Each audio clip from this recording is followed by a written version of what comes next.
മറ്റൊരു വാർത്തയിലേക്ക്. പ്രധാനമന്ത്രിയെ അവഹേളിച്ചു എന്ന പരാതിയിൽ makeup artist ജാൻമണിക്കെതിരെ case. Mahila Morcha സംസ്ഥാന അധ്യക്ഷ നവ്യ ഹരിദാസ് നൽകിയ പരാതിയെ തുടർന്നാണ് കേസ് എടുത്തിട്ടുള്ളത്. എസ് അനീഷ് കുമാർ ചേരുന്നുണ്ട്. അനീഷ്, സോഷ്യൽ മീഡിയയിലൂടെ ഉള്ള വിമർശനങ്ങൾ അതിപ്പോൾ ഒരു പതിവ് ശീലമായിരിക്കുന്നു. ഏത് പൊളിറ്റിക്കൽ നേതാവിനെയും വിമർശിക്കാനുള്ള സ്വാതന്ത്ര്യം നമുക്കൊക്കെയുണ്ട്. പക്ഷേ ആ വിമർശനത്തിൻ്റെ ഭാഷ അങ്ങേയറ്റം തരംതാണതായി പോകുന്നു. അതിന് വലിയ സ്വീകാര്യത ലഭിക്കുന്നു എന്നതാണ്. ഒന്നിന് പിന്നാലെ ഒന്നായി ഓരോരുത്തർ ഇത്തരത്തിൽ പ്രതികരണവുമായി രംഗത്ത് വരുന്ന സാഹചര്യം കൂടിയാണുള്ളത്. ഇപ്പോൾ എന്തടിസ്ഥാനത്തിലാണ് ഈ കേസ് രജിസ്റ്റർ ചെയ്തിട്ടുള്ളത്? എന്താണ് മറ്റു വിവരങ്ങൾ? അഭിലാഷ്, നീറ്റ് ചോദ്യപേപ്പർ ചോർച്ചയുമായി ബന്ധപ്പെട്ട് കോക്രോച്ച് ജനതാ പാർട്ടി ഡൽഹിയിൽ നടത്തിയ സമരത്തിൽ പങ്കെടുത്തിരുന്നു ജാൻമണിദാസ്.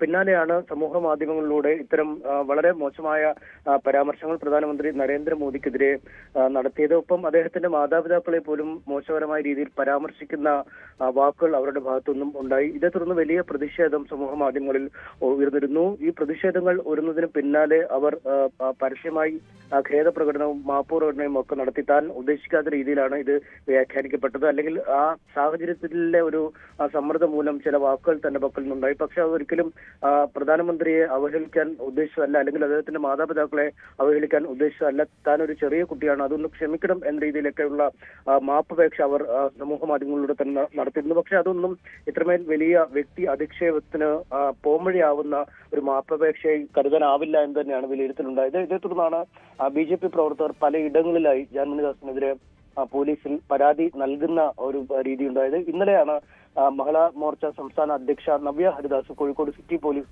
കമ്മീഷണർക്ക് ഇവർക്കെതിരെ പരാതി നൽകിയതൊപ്പം സമാനമായ രീതിയിൽ തന്നെ സംസ്ഥാനത്തിന്റെ മിക്ക ഇടങ്ങളിലും അല്ലെങ്കിൽ എല്ലാ ജില്ലകളിലും തന്നെ ഇത്തരത്തിൽ പരാതികൾ നൽകണമെന്ന ആഹ്വാനവും ഉണ്ടായിരുന്നു. എന്തായാലും നവ്യ ഹരിദാസിന്റെ പരാതിയുടെ അടിസ്ഥാനത്തിലാണ് സിറ്റി പോലീസ് കമ്മീഷണർ ഈ സൈബർ പോലീസിന് കേസ് കൈമാറുകയും സൈബർ പോലീസ് ഇതുമായി ബന്ധപ്പെട്ട കേസ് രജിസ്റ്റർ ചെയ്തിരിക്കുകയും ചെയ്യുന്നത്.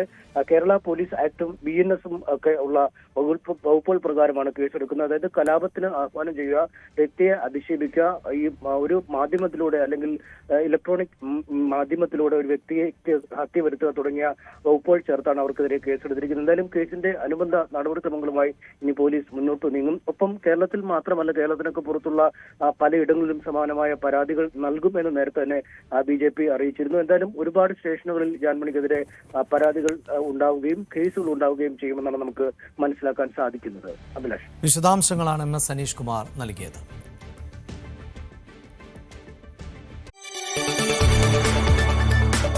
കൂടുതൽ വാർത്തകൾക്ക് News 18 Keralam YouTube channel subscribe ചെയ്യുക.